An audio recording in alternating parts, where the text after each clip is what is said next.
Where I see people get stuck is bargaining. If I just get rid of this employee, if I just hire a project manager, then my life will be better. If I just get 2 more high-paying clients, then my bills will get paid. If I just get another credit card, then I can float. Maybe if I get an Apple Watch, then I'll be motivated to track. And if I track, then I'll do this. It's all performance-based things like perception, what people think of me based on whatever it is, the money, the car, the clothes. It's still all performance. It's all perception. And I'm just bargaining. I'm just saying, okay, it's not the project manager, fine. It's the house. It's not the house, fine. It's the car. It's like a constant cycle of bargaining, thinking that one thing is going to be the thing that saves you. That is where people get stuck in bargaining. And it's another lap saying, okay, maybe it wasn't this thing that I tried, but really if you just like took a second to see, oh, I'm doing it again. I'm just putting a different hat on it. And so if you know how important self-worth is, then you would also know that it's important for you to actually take the action on the thing that you know. It's like awareness without action there's no transformation. You need awareness and you need action, and then you can transform the self.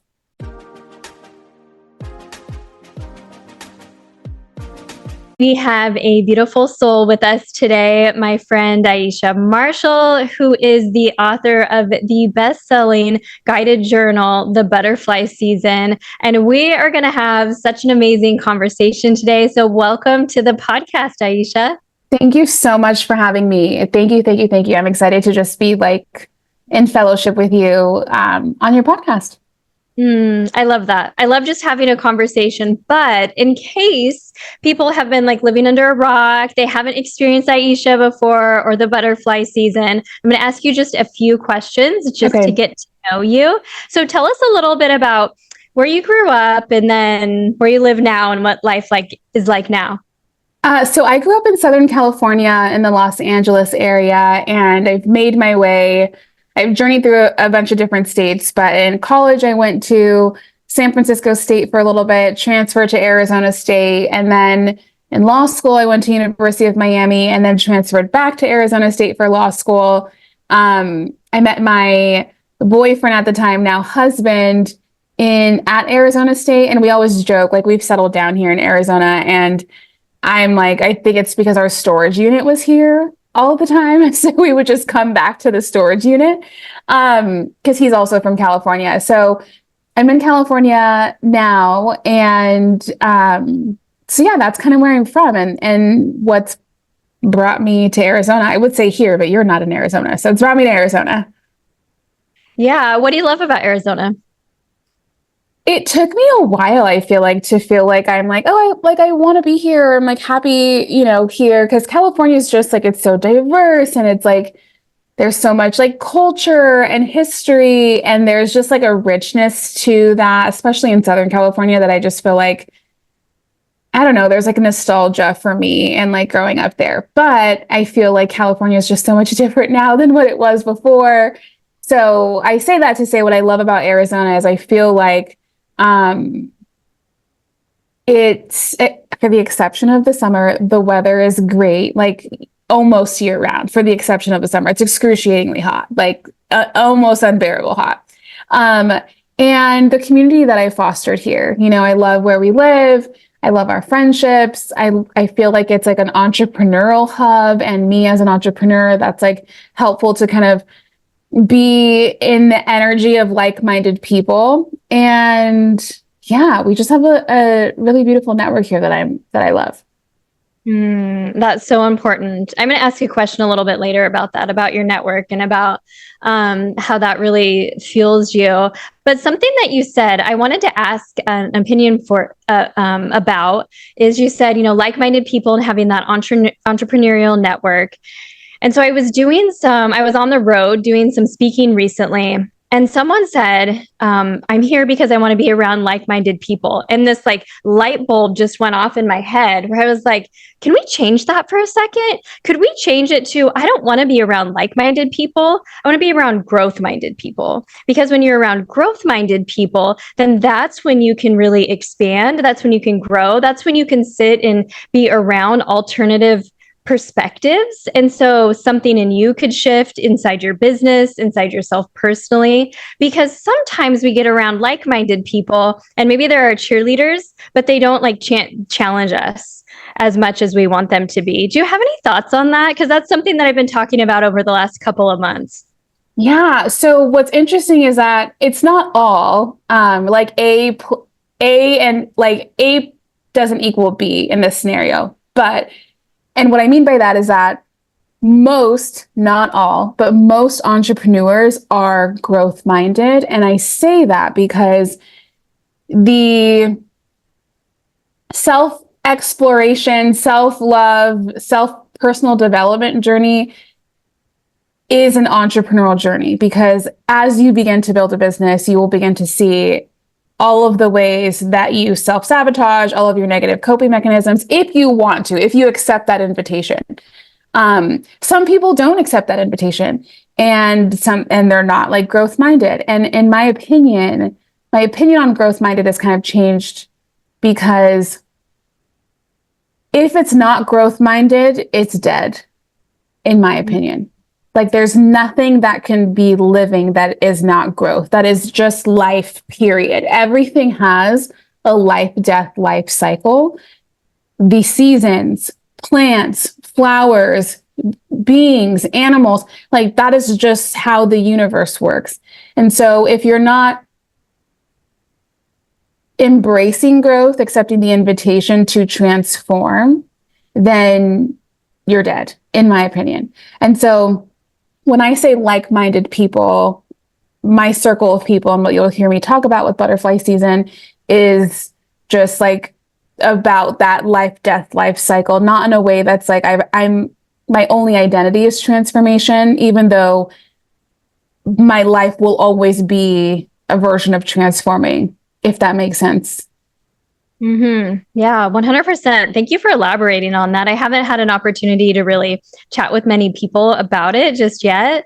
And I agree. And sometimes people are put off by the idea of like you're dying. And really what I take that as meaning is that it's almost waking up every day in the same thing. You're not fully experiencing life. You've lost your sense of aliveness. You're set and fixed in how you're thinking versus being open to experience life and what God has for you, what's right in front of you, because we're closed off. And so being able to be growth minded offers us an opportunity to fully experience life with a renewed sense of aliveness in those times when we go through the seasons, like what you talk about in Butterfly Szn. When we go through those periods of times where we do need to go inward and we do need to do those reflection pieces to see what's next for us. Totally. So, and here's the thing. I think why people might get put off by it is because when we say growth minded and we talk about the end game, which is like more fully experiencing life, like understanding who you are, or a lot of terms that you might hear is like coming back home to yourself, or like self-love, or not self-abandoning, or, just terms that are like, on the other side of it, terms that you kind of wouldn't understand from an embodied place had you not gone through that transformation to fully understand. So when you're talking to somebody who maybe isn't growth minded and maybe doesn't even know that they're growth minded, and you're saying like you're not going to be able to experience life more fully, maybe you're waking up every day doing the same things, or like, well, how would you know that I'm not growth minded? And I think that if someone's listening right now and they're like, well, I think I'm growth minded, and I feel like everybody would say that they're growth minded, but then it's like, okay, you're growth minded, but you're resistant to therapy. You think therapy doesn't work. Like you're growth minded, but you experience the same patterns over and over and over in your life, the same fallouts, the same financial issues, the same weight issues, the same, like you name it, you feel like your life is maybe a broken record that just continues to play over and over.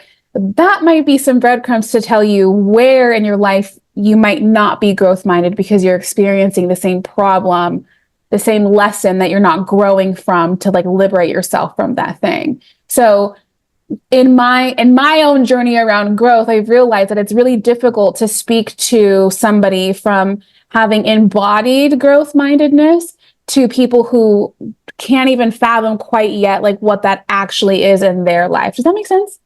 Mm-hmm. 100%. Yeah. What I heard you say is really having an opportunity. If I think I'm growth minded, stepping back and really accepting, like, oh, there are some patterns in my life where I do feel unfulfilled or I'm unhappy or I'm not achieving the level of success, whatever I'm defining success as. So I should step back and I should see what's underneath this. And that's so beautiful. And that's exactly what Butterfly Szn is all about. It's the invitation to do that, but not in a right or wrong way, good or bad, black or white. It's just all about like, saying like, oh, hey, there is something here. And that's really the first thing, and being willing to dig into it. And I love that you use the word embody, because we could read so much and we could learn to have so much knowledge, but we're never actually fully turning it into wisdom, which is when we're embodying it and trying it out and seeing it how it works for us. And then being able to, I think the ultimate, like the truest thing and why we're all here is then to in turn teach it to someone else and become a testimony for the work that we're doing so that we can impact others. And that's what you're really doing with this Butterfly Szn. So let me ask you a few more get to know you questions, just so we can get to know you a little bit more. So tell us what you had for breakfast today. I had avocado toast with a hard-boiled egg and some ham over an English muffin. That sounds delicious. Yeah, it was really good. Yeah. Okay. So why do you choose hard-boiled egg and not like cook your egg so it'll be cooked quickly, or you just prefer hard-boiled? Well, I was at a coffee shop this morning, and so they hard-boiled it for me. It was a modified request. Getting to know me. I don't really like their toast and their avocado toast, but I love their English muffin because it's like a homemade type of situation. And I wasn't sure what like a fried egg would feel like. So I was like, I'm going to eat the egg regardless. I don't know, and I can't have yolk right now because I'm pregnant. So I just had a hard-boiled egg. So it's the egg white only. I dream about things like, because of being diagnosed with MS, so I eat gluten-free and dairy-free. And I love cottage cheese, but I don't eat it. But in an English muffin, those like little pockets where like when you put butter on it and it's just like fall inside. Yes. I used to eat those all the time growing up, or peanut butter on an English muffin. I'm sure there's gluten-free English muffins, but there are. Really ventured out. When I was younger, I would do warmed up English muffin, butter with honey. Oh my God. So good. Yeah. So delicious.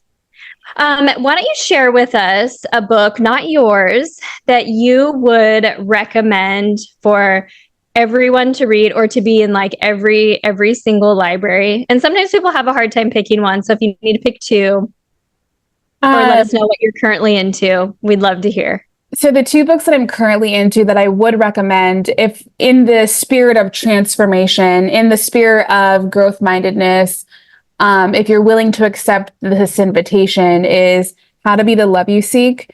It really helps you understand from an embodied place, like how to practically be in your body to understand all the ways that you might have self-abandoned, not absent, but in addition to your relation with yourself and not just with other people. I think that it's easy to, depending on what avenue, but it's easy to understand, like I do this when I'm around other people that are like acts of self-abandonment or like low self-worth acts, as opposed to I do this when I'm by myself on my own. That is an act of self-abandonment.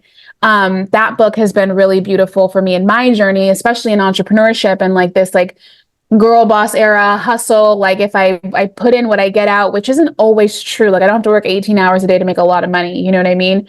And I used to subscribe to that, and I would like hold my pee. Like I would wait till the last second because I was just trying to get this thing done. Or if I was tired, I'd be like, okay, well, I'll take a nap after I send these 10 emails, or I'm going to skip lunch because I'm just in the zone. Like those are all ways that you're just like slowly self-abandoning. And when you can see them at these like small baseline of like just your essential needs of like food, sleep, like rest, and you're not doing that for yourself, it's like what other ways and areas are you also not doing that in your life when it comes to other people? So that's a really beautiful book. I really love that. And then I also love Adult Children of Emotionally Immature Parents. I think that if you really want to get slapped in the face with your upbringing, parenting if you're a parent, parenting if you are a parent, your parents parented you, and how to like reparent yourself. That's a really beautiful way to lovingly shine a mirror in your life and maybe how you move in the world as it relates to yourself, other people, your emotions, emotional regulation. Those two have been like really, really eye-opening for me. Thank you. That last one, you're like, it's just going to be a big slap in the face. Yeah. It's so interesting, though, going back to what we were talking about logic or knowing something, getting knowledge, and then like tapping into your emotions. And you talk about that a lot in the Butterfly Szn and the emotion wheel and naming them. And one thing that I recently did was something that I've known about myself is I'm like an overachiever. So part of my self-worth I really built into like doing and achieving. And I had always thought logically that was because of my mom, because she portrays as being perfect and showing up this particular way. And then I started really digging into it more. And what it really came from was the need of the love and the acceptance from my dad. Yeah. And I started sitting with that. And one day I was getting ready and I was doing my makeup and it made me just call my brother right away. So I call my brother and I'm like, hey, Court, I just need to ask you this really, I'm always doing, we do random things. And so I'm like, has dad ever told you that he's proud of you?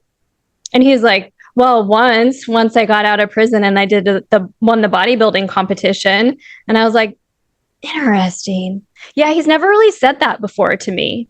But in unpacking that, it's not that he's not proud of me, not that he doesn't love me. And so it opened up this whole dialogue with him and it wasn't like I started the conversation like, why don't you tell me that you're not proud of me? It was like, hey, Dad, how often did grandma and grandpa say things like, I love you, or that they're proud of you? And he's like, that's just not something that we talked about. Yeah. And in that moment, this like just whole thing just like dropped off, right? Because it was like, he just doesn't know how. And so now I can start teaching him how by showing him how much I love him and saying things like that to him and saying how much I specifically appreciate him. And you know what? He does it in return now. It's really cool. So anyway, that was something that when you said the name of the book, it's kind of jarring. And so I hope that that's an invitation for people to be like, oh, maybe I do want to get curious about that and see what are some of those reasons that I do those things.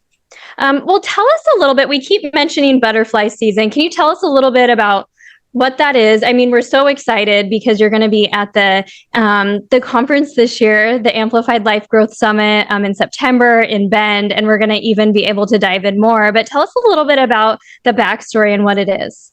So Butterfly Szn started off, really, I was in my own cocoon season. That's just what I kept calling it. And I would say things to my friends like, I just feel like I'm just like in my cocoon season and like it's just like really difficult for me to get my wings out, meaning like there's like resistance in my life. Like I don't know where all this resistance is like coming from, like in business, and it's feeling like frustrating and hard, but I feel like I could see the light on the other side of the tunnel. Like I couldn't figure out like how to like get unstuck.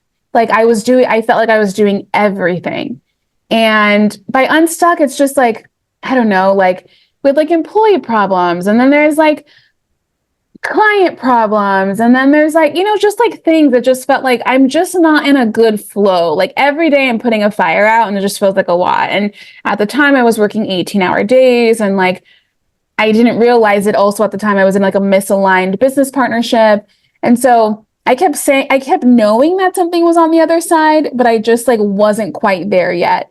And I kept calling it like my cocoon season. Like, and I would think things like, if only once we get a project manager, things will ease up. Or once we get this like $15,000 retainer, a client, things will ease up. Once we get, it's like all of these, what they call them is like really codependent fantasies. Like you think somebody's going to come and save you. And I didn't have that verbiage or that lens at the time, but that was what I was feeling. And it just got to the point where like nothing actually changed. Like it was like, felt like 2 years of like just being in this cocoon season. And then at some point I'm like, well, then I must be the problem. Like I have a project manager, we have the client, we have the thing, like nothing's actually changing. Like the only common denominator in all these scenarios is me.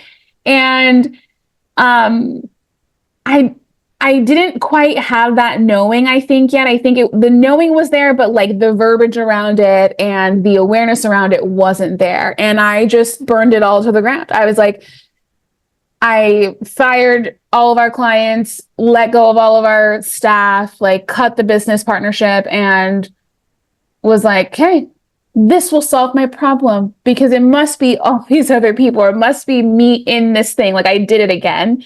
And in Butterfly Szn, we call it like taking another lap. Like I'm just doing the same thing, but I'm just assigning a different person, place, or thing to it, right? Like this fantasy. So now I'm like, okay, well, if the business is the thing that's holding me back, I'm going to get rid of the business.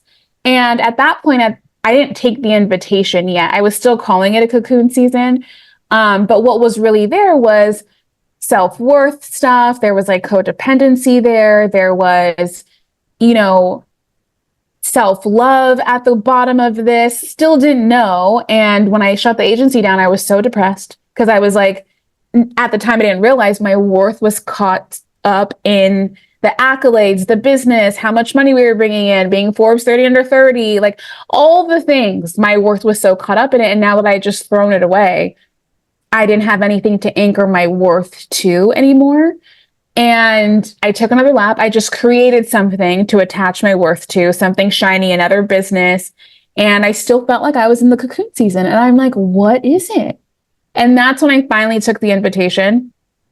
And when I say took the invitation, no one's like handing me anything to be like, hey, this is your invitation to explore your self-worth, right? Like I just was like, okay, I got a therapist and I really just like dug deep and like why I still kind of felt like unsettled or like unhappy or why things weren't working so easily. I felt like I had to push, force just to get a win. And I was getting wins, but it was like after like laborious things that I feel like just shouldn't be this difficult to do. It was like God was like putting a bunch of like roadblocks that I was like somehow like climbing my way over and so tired and like getting like just a little bit of the win that I thought I was going to get.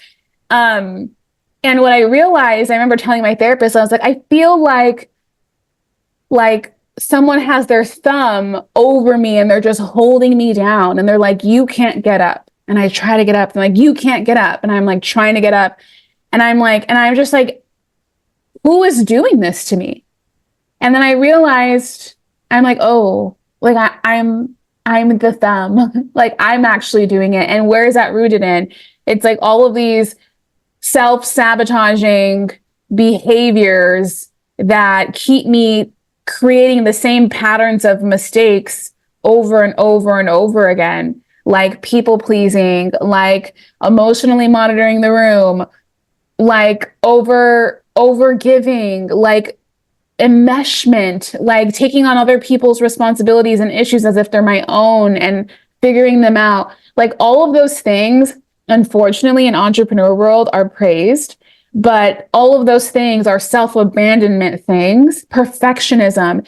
All of those things were the things that were holding me back because I wasn't loving myself enough to know I don't have to people please in this situation. And if somebody doesn't want to be my friend or my client because of it, then that's also okay. Like there's just a lot of self-discovery there. So I say all that to say, in that process, I'm like, oh, this is transformation.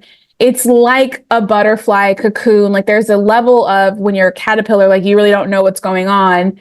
You don't know what the future holds. And then in cocoon season, there's like an unlearning of all of the old, a breaking down, and then a relearning. But the relearning, to what you said earlier on this podcast, is not quite wisdom just yet. It's just knowledge. It's not embodiment until you actually practice it. And then butterfly season is the embodiment, the actual application of what you unlearned and then relearned. And so that's like the inception of butterfly season was created with me trying to find the words to describe like what I was going through in that moment. And when I realized all of that, I was able to package it in a way to help people take an invitation, maybe a more formal one than I had, to explore the areas where they're holding themselves back. So beautiful. I love that. And it's just what we were talking about is it's your own testimony and your way to teach and learn and serve. And so Butterfly Szn is a podcast, which we'll link in the show notes. And it is a best-selling guided journal that you can grab on Amazon. We'll link that. But what do you find is one of the biggest limitations that people have that really holds them back from their next level? But yeah, go ahead.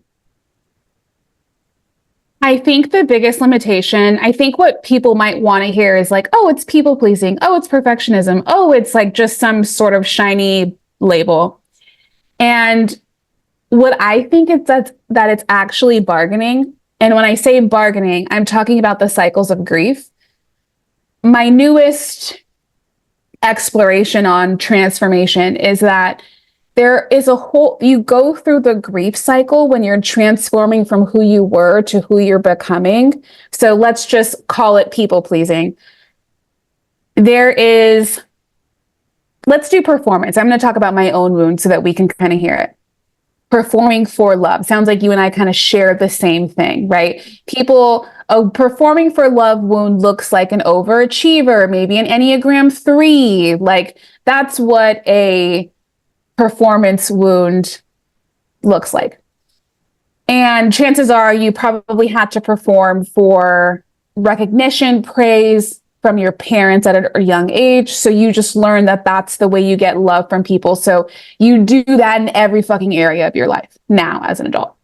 So if I'm trying to work through this performance wound and know that I don't actually have to dance, tap, work really hard, do whatever to perform to get love from anybody, my parents, my partner, my family, my friends, that I'm just worthy of love, period. And I'm doing something because I enjoy it, I like it, it lights me up. That transitioning from person A to person B, which is still the same person, you go through a grief cycle, anger, frustration, same thing, depression, acceptance, bargaining, like all of the stages of grief happen within that actual transition. And where I see people get stuck is bargaining, which is kind of what I like signaled to when I was saying, oh, it's my employees. If I just get rid of this employee, if I just hire a project manager, then my life will be better. If I just get 2 more high-paying clients, then my bills will get paid. If I just get another credit card, then I can float, then I can do. If I just get new workout clothes, maybe I'll lose the weight that I want to lose. Maybe if I get an Apple Watch, then I'll be motivated to track. And if I track, then I'll do this. If I like all of these things, if I have a new car, if I have a pretty ring, if I cut my hair like this, if I wear these clothes, it's all performance-based things like perception, what people think of me based on whatever it is, the money, the car, the clothes. It's still all performance. It's all perception. And I think I'm just bargaining. I'm just saying, okay, it's not the employee, fine. It's the project manager. It's not the project manager, fine. It's the house. It's not the house, fine. It's the car. It's like a constant cycle of bargaining, thinking that one thing is going to be the thing that saves you. That is where people get stuck in bargaining. And it's another lap, right? Like you're saying, okay, maybe it wasn't this thing that I tried, but really if you just like took a second to see, oh, I'm doing it again. I'm just putting a different hat on it. Then I think you can finally get to acceptance. And when you get to acceptance, that's when change can actually happen. So it's like, it's not one negative coping mechanism. It's not like it's just people pleasing. It's not like enmeshment. It's not like it's just performance or it's, whatever. It's really, in my opinion, it's bargaining is where people just stay in this loop. And then you go to bargaining and it didn't work out. The new outfit, the new workout clothes, the new workout shoes, and the Apple Watch didn't actually make you want to get up and work out. Didn't make you want to eat right. So then now you're depressed, and then you're binge eating, and then now you're not taking any action. Then you're mad at yourself, and then you've gone like even more mad at yourself than you were before, and then you're even in a worse position than you were before. It's like that cycle is like, if I can just help liberate people from that cycle, I feel like I would feel like, I don't even want to say complete because that's a codependent thought, but I would be really happy if that was something that I could help people get through. I'm over here raising my hand. I've went through many bargaining cycles, and yes, yes, yes to everything that you said about having to perform. And I think, how Aisha and I met, we were in a mastermind together, and I remember having to say, we had a virtual group first, and then we had an in-person meeting. And while people didn't know this, but on the virtual meeting, I remember I was hosting a retreat in Montana. I was a little bit late, and Performance Carmen turned on. I don't even know what I said, like, everything's great and this is what I'm wearing, like some BS that wasn't even the truth. And so I remember when we had our next meeting, I had to say, so everything I said was bullshit. Like, for whatever reason, I had to prove myself at our last meeting. I remember that specifically, like, that wasn't me. But it comes back, and this is something I'm kind of skipping to the end here, but this is so big for people because a lot of the people that listen to this podcast have achieved a certain level of success. And we always say, and one of our beliefs is that your current level of success is the thing that's holding you back to your next level of success. And you can define success as personal growth. You can define success, however you're defining success, whatever you're looking at measuring in your life. But I love that you said at the very end, after you go through the work of your current season, you say, life is cyclical. And there may come times when you find yourself revisiting these pages. When you do, know that you're taking a proactive measure in your ongoing journey through life's complexities. And picking up this book again isn't about revisiting the past. It's about ensuring that you continuously move forward. And I'm bringing that up now because it's about continuously moving forward. And I so often we think, I already know that. I already did that. I have this knowledge, but going back to the practical application where we try things out and collect evidence and see how it works for us, and then make the adjustments required in order for us to grow, learn, change, get into our next season, whatever it is so important and normal. And and everybody goes through it. If, like you said, they accept the invitation, which no one gives you, you have to give yourself the invitation. But I love that you say that at the end because it's so true. If we step back and zoom out and really look at life as this thing that we're here to experience versus placing meaning on every single little thing and then making it mean something about us, it's just the most beautiful journey that we can ever be on. And I am just so grateful to be a witness of your journey and the butterfly season and how many lives you're transforming with this. It's so beautiful. Thank you. The one thing I do want to mention, I would say a runner-up in terms of the thing that people get stuck at is, I call it the awareness loop.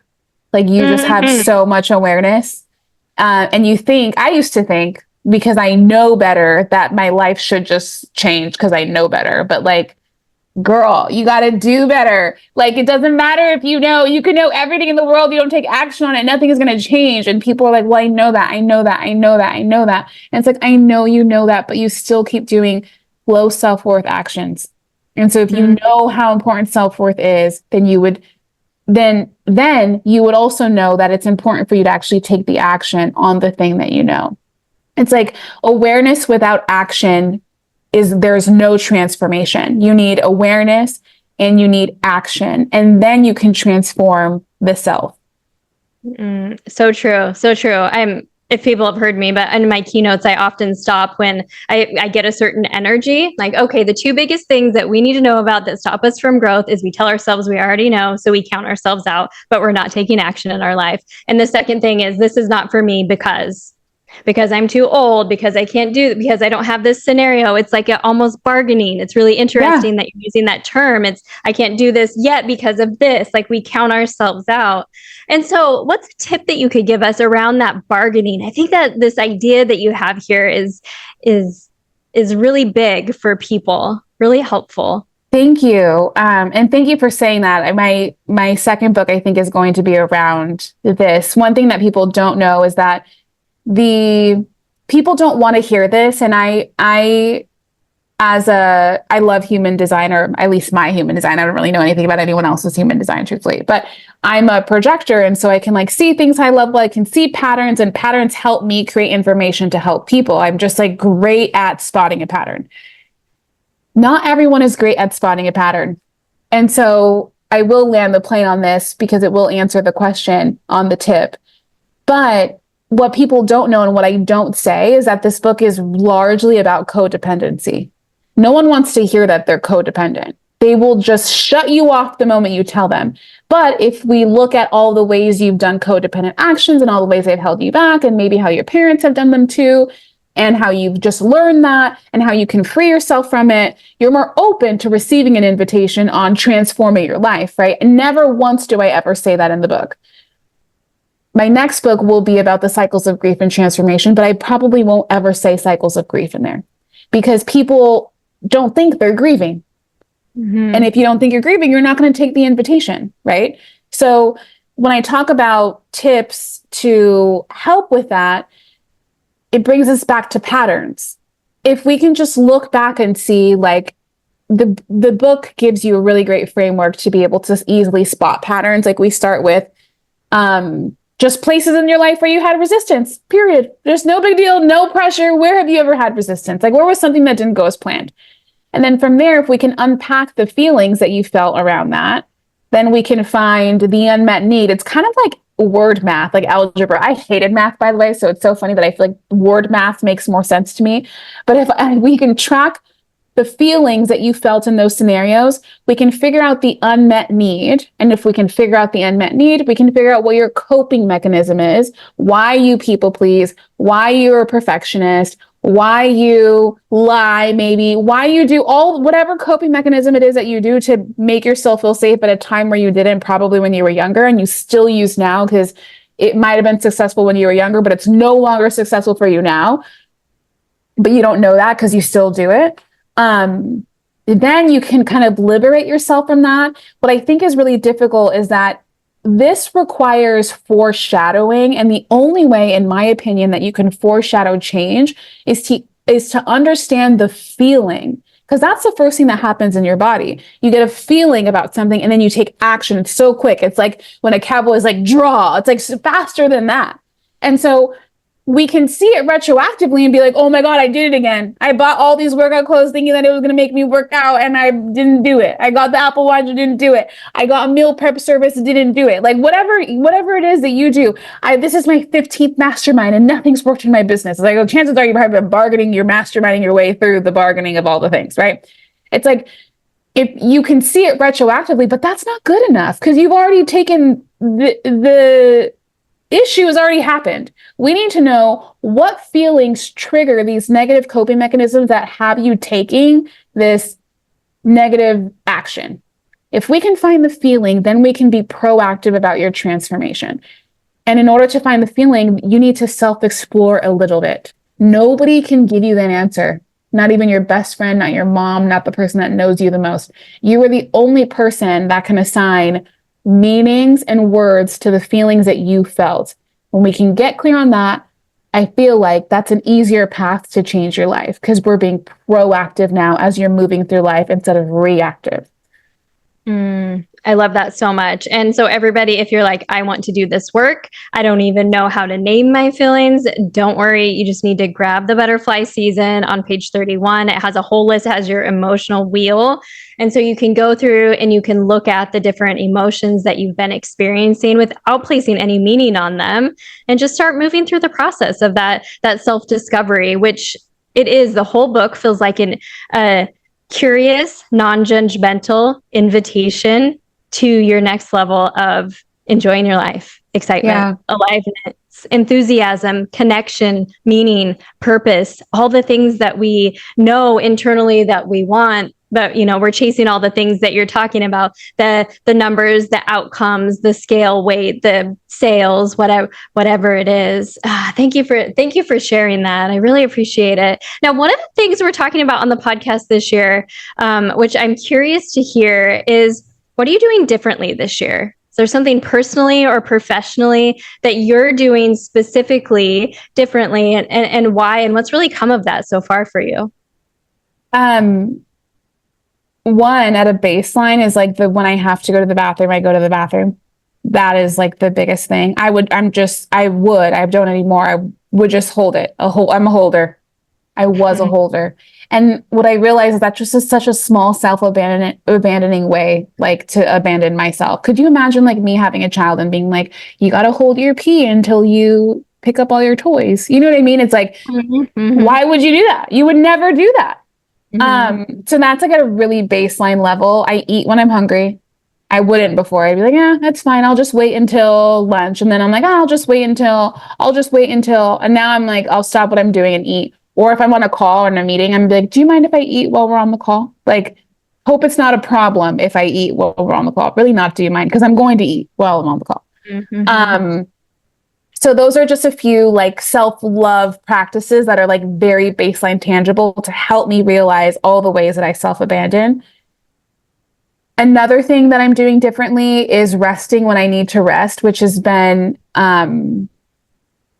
hard because right now I'm pregnant, and it was especially hard because I'm like, okay, well, I know that I have a child, I'm with child, and I'm trying not to do things for the child only because that's a codependent act. I should be doing it for myself. And as a byproduct of me doing it for myself, my child will benefit.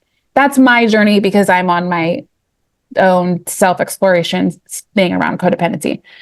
So I've been resting when I've been tired. I've been really fucking tired. And what that brings up is my worth in my marriage, because everyone has their household, the things that they know that make the house run. You do the laundry, then I'll fold, I'll wash the dishes, you put them away. I'll do that. Like, me and my husband have a group. We're just playing ping pong, and like the house stays clean, the dishes stay made, the food stays cooked. Like we have our group. It took us a while to get in a really great groove. And I feel like I'm not fulfilling my end of the deal. And so I'm like constantly questioning, is he mad? Or he's like, well, do I seem mad? I'm like, no. I'm like, are you feeling okay? Are you feeling happy? Are you feeling fulfilled? But that's because I feel like my worth is tied to my doing in this house. And it's been an invitation to explore that, know that my worth in this marriage is not that only because I'm just some executor in my house. Like there's so much other value that I provide. And also I'm making a child from scratch. You know what I mean? So that has been what I'm doing differently, and what I'll continue to keep doing differently and revisiting for the next 9 months. But that has been a really beautiful invitation for me to accept around taking non-self-abandonment actions in my personal life and allowing that to softly show me other areas in relation to people, friendships, business, acquaintances, working with vendors, and how I don't have to self-abandon in those areas too. So that's what I'm doing different in my life. Thank you for sharing that. I feel like maybe you had like a video camera over here, or you're holding a mirror. Right to me. I get those feelings sometimes too. And most of the time it's when I'm in a week, a day where it's really full and I haven't slowed down enough to check in. And a little tip for those that are listening, something that I do that's worked for me is I'll tell my partner, I'll tell Joel, I'll say like, you know what, I'm at like 40% today. Where are you at out of 100? And if he says like, oh, I feel pretty good, I'm like at 90. Would you please, and asking for what we need versus over functioning.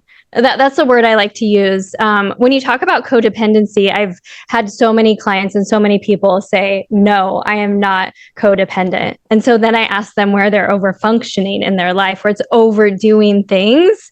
And it's like, oh, well, let's talk about that, because they can relate to that a little bit more. And over functioning equals self-abandoning often as well. Could you share with us, like, define what you mean by self-abandoning, in case someone's like, I'm not really sure, not really sure what that means. So I want to start with the codependency piece. I think a lot of people think that codependency is, please don't leave me, hang out with me. Like, I don't want to be by myself. And that's really not it. It's that you do a lot of performance and overlooking things and meshing yourself with others, taking on other people's responsibilities, opinions, things as your own without them asking you. So an example would be like, if I'm like, Carmen, I just bought this IKEA bed. and I'm going to put it together. You'd be like, oh my God, I'll come over and help you put it together. And then you would do the whole thing. And I would just sit back because you took charge, you took advantage, and I'm like grateful for it. And then you leave resentful because you're like, I just did this whole thing. First of all, I will never volunteer to put together anybody's IKEA furniture. My kids are into it, and I'll be like, I'll take out all that packaging to the recycling, and I'll watch you get really frustrated with the non-word instructions. Yes.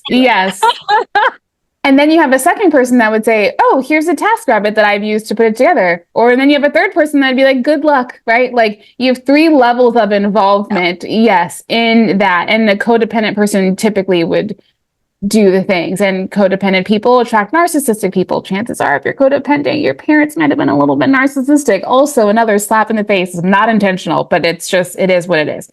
Now, in relation to self-abandonment, it's like, I like to think of it as like, okay, adult Aisha, if there was a little Aisha here, like a little girl. And what are things that, if we had to make decisions together, what are things that I would do that would like leave her behind, right? So if every need comes from her first and I'm the person taking action on it, or not taking action on it, I would be either abandoning her or bringing her along. So an example, let's say I'm working and little Aisha's like, hey, I have to go pee. And I'm like, you have to wait until I answer these 10 emails. I've just abandoned her. She needs help. I'm not helping her. Or I'm saying what I'm telling her is work is more important than you are as a human being. Little Aisha's like, I'm hungry. It's lunchtime. I'm like, no, we're on deadline. I'm abandoning her. I'm telling her work is more important than whatever. Or if, we're out and now we're interacting with other people and maybe somebody said something that hurt my feelings. And she's like, that really hurt my feelings that they said that. And I'm like, but you know what? It's really important that we maintain the friendship with this person. I'm telling her the friendship with this person is more important than your feelings are. Your friendship with this person is more important than conflict resolution and you advocating for yourself. And then from there, discovering whether or not that friendship is worth repair based off of how well the conflict resolution goes, which, sidebar, there's emotional intelligence that's required on your end too, to be able to have healthy conflict resolution around someone that's hurt your feelings, right? So if you think about a little version of you just expressing a need and then you determining whether or not that need can get met, if it can't get met, or you're choosing to do something else instead of meeting that need, then that's what I would call self-abandonment. One of the simplest ways to understand that. Thank you. Thank you so much. So if you're into all of this, make sure to grab the Butterfly Szn. And, we can't wait for the next book. When is that going to be on the horizon? Like 2025 or? It's weird how God works in my life is that I need to go through its own butterfly season, meaning I need to go through cocoon season, like a caterpillar season to being unaware, to cocoon season, to like learning about the issue and then unlearning about it in my life and then relearning what that might look like. And then also embodiment. And so I feel like right now I'm in a cocoon season of this process. And I feel like once I get clarity around it is when I just kind of go, and then it's like becomes like a really fast timeline to like get it up. So that's where I'm at right now. I'm like 2025 feels nice, but we'll just kind of like feel into like the learnings around it. Because as I see more patterns, as I have more conversations with people, I'm able to see more clearly how I can address a need. And then I just somehow end up experiencing the same thing in my life shortly after I have the realization. So that's kind of my process. So it's up in the air. I would love for it to be in 2025, but I'm also going to be having a child. So who knows? But it's in the ethos. It's like in my orbit right now. Yeah, I love that you shared the creative process. So many people try to force the creative process or the creative journey. I know I did that last year with writing a book, and I realized this is not the book that I want to write, but it was really good practice. Yeah. So like, now let's get to work and let's not force the creative process. Yeah. I love that you shared that. But if you want more Aisha before her next book comes out, you have to come to the Amplify Your Life Growth Summit in Bend, Oregon in September and buy the VIP ticket, which I think there's only like 6 left, something like that at time of this recording, because she's going to be there and she's going to be sharing all about the butterfly season and more. I know that like when you're there, it'll just be like that divine download, that message that we all need, that's going to be so beautiful, and we're grateful for you being there. Thank you. Thank you. And if you're listening and you're like, oh my God, I want the journal, just the website will be in the show notes like Carmen mentioned, but put Carmen at checkout and then it'll give you 10% off. Oh, I love that. And if you want to know what season you're in, you do have a quiz too, right? I am obsessed with quizzes. So tell us about the quiz. You actually gave me the idea for the quiz in that mastermind I feel like it's been several years ago. And I was like, oh, that's such a really cool thing that you're building out a quiz for whatever. I feel like I've never done anything like that before. So thank you for that.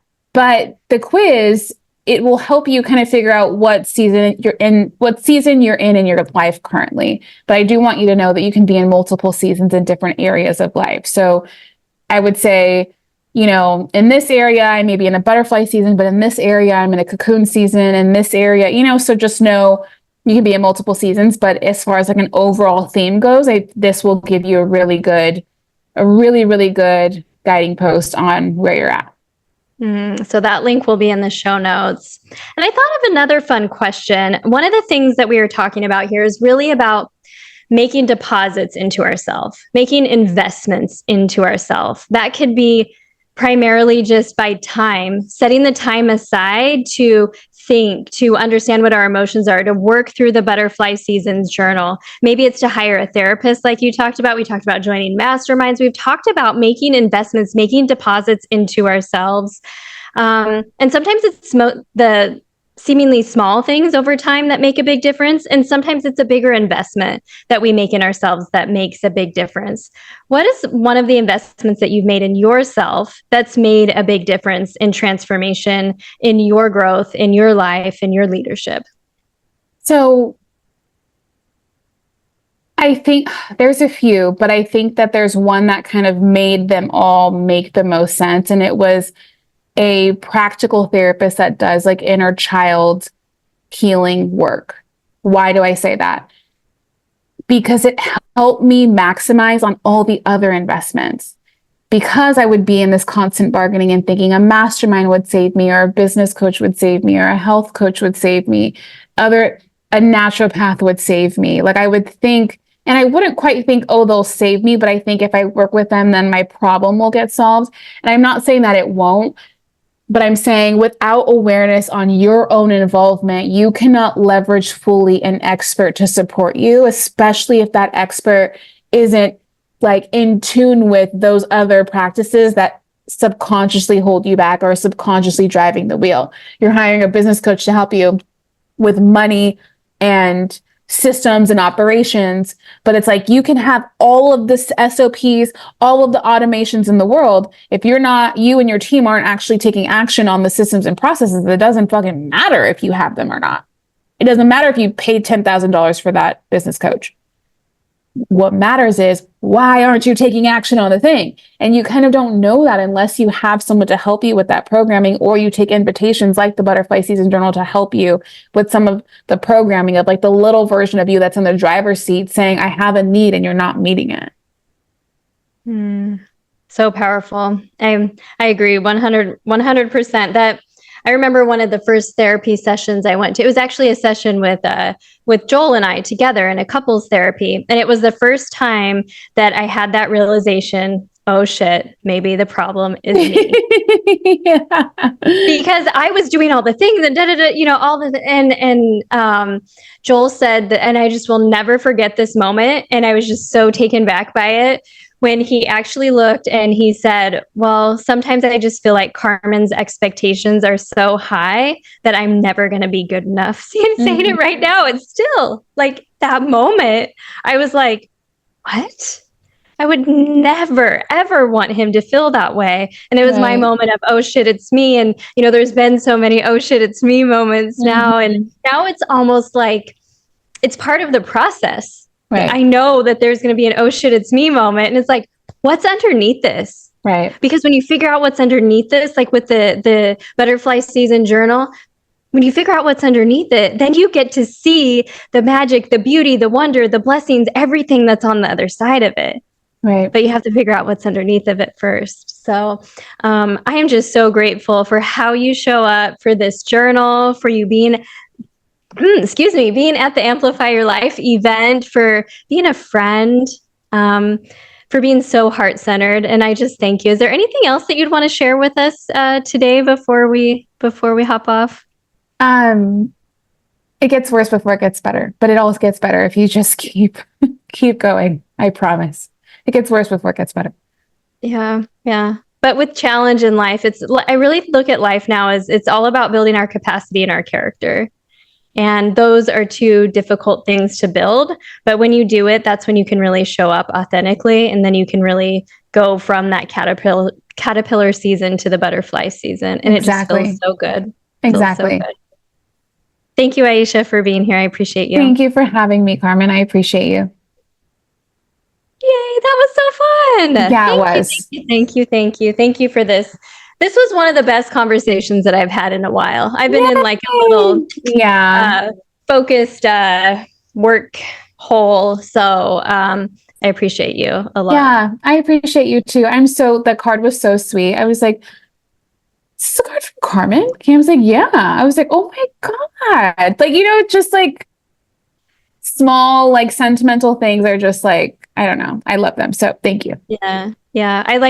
I just want you to know how much, even though we don't talk all the time or see each other, you do have a huge place in my heart, and our relationship likewise just feels really meaningful to me. No matter when we see each other, it's like, we didn't skip a beat. So I appreciate you. Of course. Okay. I appreciate you too. Well, let me know if there's anything you need, anything that I could support you with. But thank you for having me.